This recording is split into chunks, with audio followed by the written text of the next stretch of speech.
समस्त आउटसोर्सिंग कर्मचारी तरफ हार्दिक अभिनंदन। उपस्थित थिबा समाजर द्वितीय स्तंभ समस्त प्रिंट मीडिया, इलेक्ट्रॉनिक मीडिया और वेब मीडिया भाई मानू मोर हार्दिक अभिनंदन। आशा करी आपण मानकर सहयोग एवं दायित्वबोध आमको आगक नेबारे साहाय्य करिबो।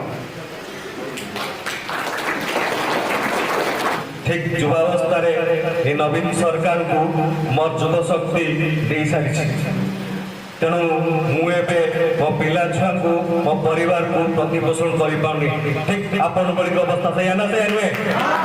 तेणु आम भीरु नुहे, आम गाँ पुरुष नुहे, आम भारत वर्षर ओडिशा माटीर वीर संतान रक्तर पुरुष आम। तेणु आम एक हवा, संगठित हवा, लड़ाई करवा, बिना रक्तपात विजय लाभ करवा। करते साक्षी बाबू भुवनेश्वर आसो नमस्कार।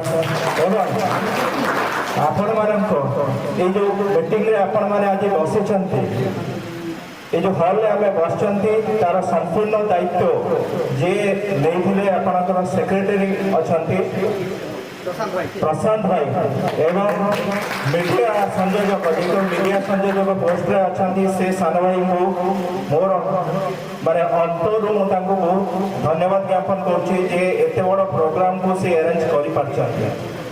आम परिवार कथा बुझुना सत कि मिछ जी काम आपण करुछंती तार प्राप्ति आपण पाउछंती कि केबे नुहे सत सत सत त्रिबार सत्य आपण जेतिकी काम करुछंती तार मजूरी आपण पाउ नाहंती।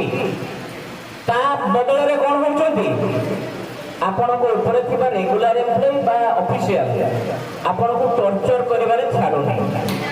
सत ना मिछ राति नहीं, दिन नहीं, सकाल नहीं, संध्या नहीं, बाबुरे ऑफिस आए काम कर, बाबुरे ऑफिस आए काम कर, हाँ ना नहीं। 2013 आरंभ होला आज 2023 हवा जाऊँ। सरकार जो नोटिफिकेशन कहले कॉन्ट्रैक्चुअल वकील अनुसार है से आम कैटेगरी 2 रे थी। मु सभापति अच्छी किछिटा प्रोब्लेम जहाँ हूँ कहि जहाँ हम कहि जहाँ होता कह। प्रथम मानस बाबू जी जिला स्तरीय साधारण संपादक अच्छा पाखे बस सज्जी बाबू जी अच्छा कैशियर बिना कैश कैशियर जो टाटे ना कैशियर कराई।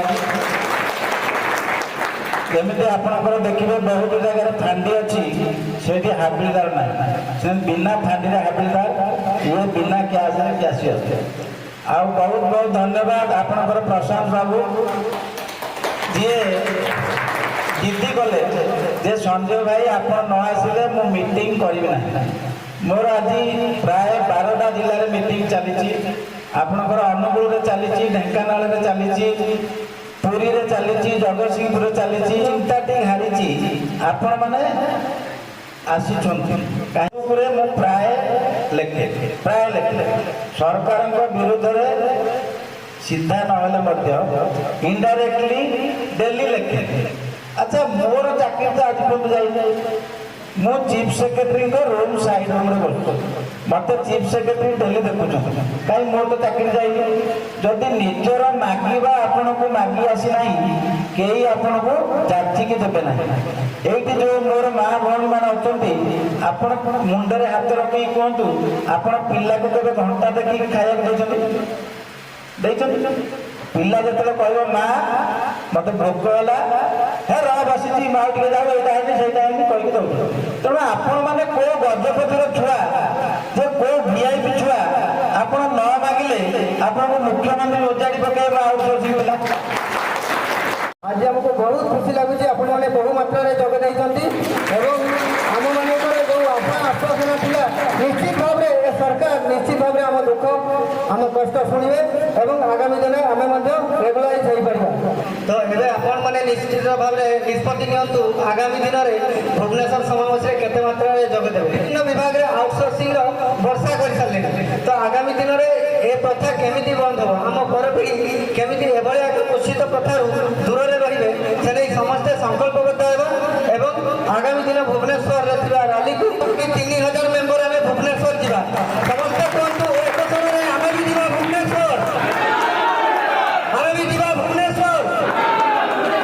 ରାଜ୍ୟ ସଭାପତି ମହୋଦୟ ଏବଂ ସାଧାରଣ ସମ୍ପାଦକ ମହୋଦୟ, ସଚିବ ଭାଇ, ଅସୀମ ଭାଇ ଆଜି ଉପସ୍ଥିତ ଅଛନ୍ତି। ଆଜି ବାଲେଶ୍ୱର ଏ ଯେ ଆଉଟସୋର୍ସିଂ କର୍ମଚାରୀ ସଂଘର ଗୋଟେ ବହୁତ ବଡ଼ ଦିନ। ତାଙ୍କୁ ଯଦି ଆମେ ଆମର ସମସ୍ତ ଶକ୍ତି ଯୋଗାଇବୁ ତ ଆମେ ଆମ ଉଦ୍ୟମରେ ନିଶ୍ଚୟ ସଫଳ ହେବୁ। ତେଣୁ ଭାବିବାର କିଛି ନାହିଁ। ଯେମିତି ପ୍ରଶାନ୍ତ ଭାଇ କହୁଥିଲେ, କିଛି ପିଲା ଲାଜ କରୁଛନ୍ତି ଆମେ ଆଉଟସୋର୍ସରେ ଅଛୁ, ଆଜି ଲାଜ କରୁଛୁ କାଲି ତଡ଼ା ଖାଇବା। ଭାଇ ଏଜେନ୍ସି କେହି ନିଜର ନୁହନ୍ତି ଆଜ୍ଞା। ଯିଏ ବି ଆସିବ ପଇସା ନେବେ ରଖିବେ, ଆପଣ ନଦେଇ ପାରିଲେ ରହିବେ, କିନ୍ତୁ ଗୋଟେ ନିର୍ଦ୍ଦିଷ୍ଟ ବୟସରେ ପହଞ୍ଚିଗଲା ପରେ ଯେତେବେଳେ ଆପଣ ବାହାରିବେ କେଉଁଠି ଆପଣ କାମ କରିବେ? ସିନିୟର ସମସ୍ତେ ସବୁ ଜାଗାରେ ସିନିୟର ଭଲ ହେଲେ ବି ସୁଦ୍ଧା କିଛି କିଛି ଜାଗାରେ ଆମେ ବି ମାନେ ଗୋଟେ ଟାଇପ୍ର କହିବାକୁ ଗଲେ ବହୁତ ଦଳାନ୍ତ ହେଉଛୁ। ଆଉ ପେମେଣ୍ଟକୁ ନେଇ ତ ସ୍ପେଶାଲି ସମସ୍ତେ ଫିଲ୍ କରୁଥିବେ। ବେଶୀ ଗଲା କହୁଛନ୍ତି ଡିଷ୍ଟ୍ରିକ୍ଟରୁ ବୁଝିକି ଆସ, ଇଭିନ୍ ଆମେ ଡିଷ୍ଟ୍ରିକ୍ଟକୁ 3 ଥର ଆସି କମ୍ପ୍ଲେନ୍ କରିସାରିଲୁ, ରିଟିନ୍ ବି ଦେଇ ସାରିଲୁଣୁ।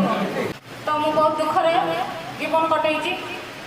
ବହୁତ କାକୁଡ଼ି ମିନତି ମୁଁ ଦେଇକି ହେଇଛି ବି ଅଫିସରଙ୍କ ପାଖରେ ମୋତେ ଏତେ ପର୍ଯ୍ୟନ୍ତ ଥଇଥାନ କରିନାହାନ୍ତି।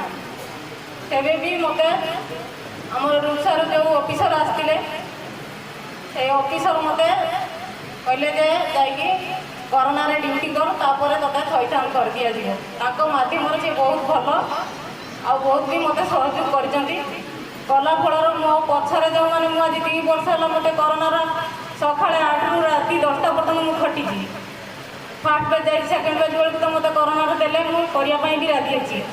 ତାପରେ ହେଉଛି କ'ଣ କଲେ ନା 2 ବର୍ଷ ହେଲା ମୁଁ ଖଟିଲି, ଖଟିକି ଲାଷ୍ଟରେ ମୋତେ 4-5 ମାସ ହେଲା ବସେଇ ଦେଇଛନ୍ତି। ହଁ ହେବ, ଯେଉଁମାନେ 3 ମାସ ଆଗରୁ ଡ୍ୟୁଟି କରିଛନ୍ତି ସେମାନଙ୍କୁ ଡ୍ୟୁଟି ଦେଇଦେଲେ ଆଉଟସୋର୍ସିଂର, କିନ୍ତୁ ମୋର ଆଜି ପର୍ଯ୍ୟନ୍ତ ହେଇନା ମୋତେ 4 ମାସ ହେଲା ବସେଇ ଦେଇଛନ୍ତି।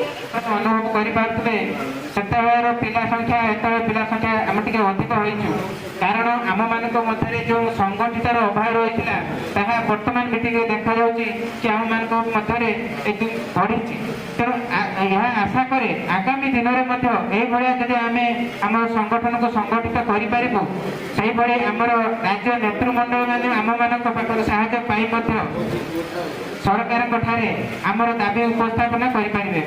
ତାଙ୍କର ହାତ ମୁଠାକୁ ଟାଣ କରିବାର ଏକମାତ୍ର ଉପାୟ ହେଉଛି ଆମେ ତାଙ୍କ ପଛରେ ରହିଲେ ସେ ଆଗକୁ ବଢ଼ିପାରିବେ। ଧନ୍ୟବାଦ। ଏବେ ଆମେ ସଂଘବାଦକୁ କହିଛୁ।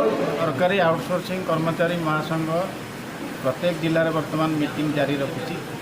ତ ଆମର 2ଟି କଥା, ଯେ ଆମର ଚାକିରି ସ୍ଥାୟୀ କରନ୍ତୁ।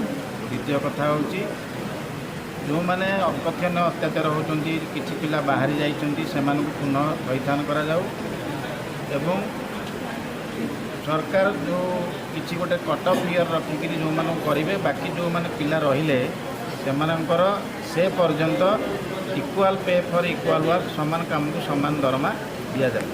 ତେଣୁକରି ଆମର ଆସନ୍ତା ମାସରେ ଆମେ ସରକାର ଯଦି ଆମ କଥା ନ ଶୁଣନ୍ତି କି ସରକାର ଆମ ପାଇଁ କିଛି ନ କରନ୍ତି, ତାହେଲେ ଆସନ୍ତା ମାସରେ ଆମେ ରାଜରାସ୍ତାକୁ ଓହ୍ଲାଇବା ପାଇଁ ସବୁ ଜିଲ୍ଲାରେ ସବୁ ପିଲାଙ୍କୁ ଏକଜୁଟ କରୁଛୁ। ଷ୍ଟାର୍ଟିଂ କରିଛି ଆଉଟସୋର୍ସିଂ କର୍ମଚାରୀ ମହାସଂଘ ଯେ ସଂଗଠନ କରି ଆଉଟସୋର୍ସିଂ ପ୍ରଥା, କୁଷିତ ପ୍ରଥା, କଳଙ୍କିତ ବୃତ୍ତି ପ୍ରଥାକୁ ସମୂଳେ ବିଲୋପ କରିବା ପାଇଁ ସାରା ଓଡ଼ିଶାରୁ